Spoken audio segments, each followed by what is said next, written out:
Salut les passionnés, de retour sur Mecha 4 chevaux pour vous présenter une vidéo aujourd'hui sur la mise en place d'une pompe à huile provenant d'une Dauphine ou d'une R8.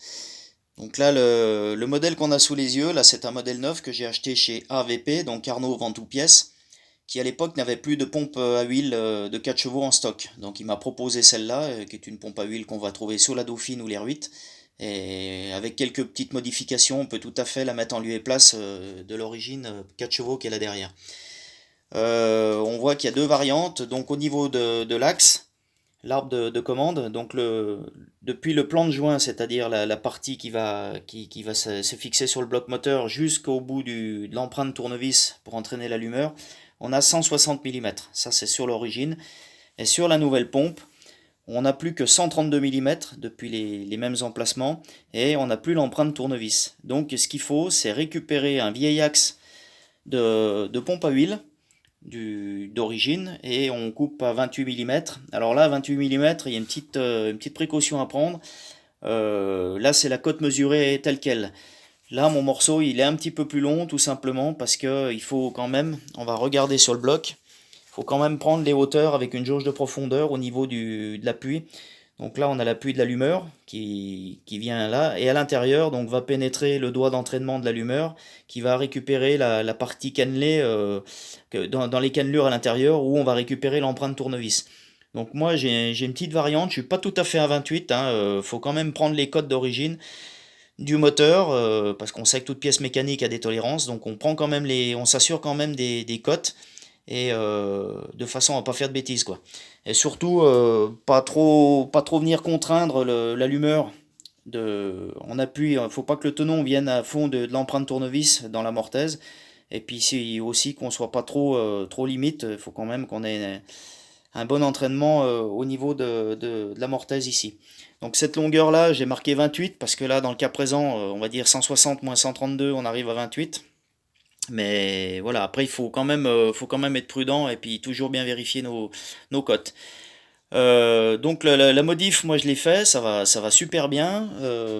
Donc pour enlever le vieil axe de la vieille pompe 4 chevaux, ben celui-là on peut l'enlever tout simplement parce que d'origine on a des cannelures là qui viennent se mettre dans le pignon d'entraînement de la pompe à huile.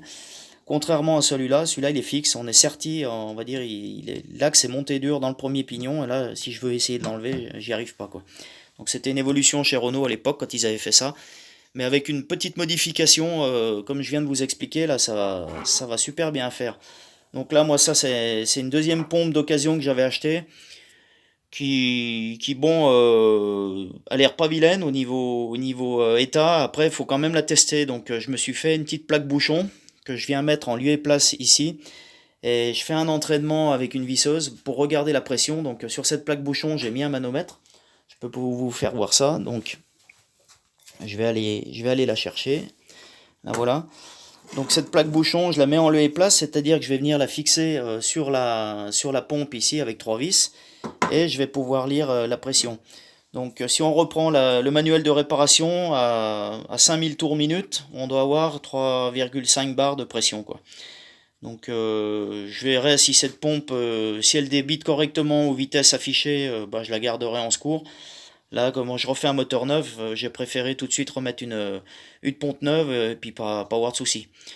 Après, bon, les pompes à huile, moi, par expérience, je sais qu'il faut que de temps en temps, on le fait jamais, hein, il faudrait démonter le carter d'huile et puis surtout nettoyer la partie filtre qui est là-dessous, parce qu'après, ben, elle se sature.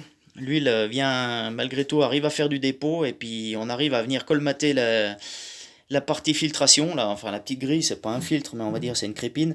Et cette crépine, quand elle est saturée, ben, on a quand même moins d'huile au niveau des billes qui sort de la pompe. Donc c'est un peu les précautions à prendre. C'est vrai que on le fait jamais de démonter le carter d'huile pour aller vérifier la partie crépine, mais là, quand j'ai ouvert, elle était toute colmatée. Voilà un petit peu ce qu'on peut dire sur la modification de cette pompe. Donc je vous dis, ça se fait très facilement. Il y a quelques précautions à prendre, mais c'est vraiment facile à faire. Et puis on n'est pas obligé d'attendre que les fournisseurs retrouvent des pompes d'origine 4 chevaux. Voilà, voilà. Eh ben écoutez, encore merci de votre fidélité et puis à bientôt. Salut, bye bye.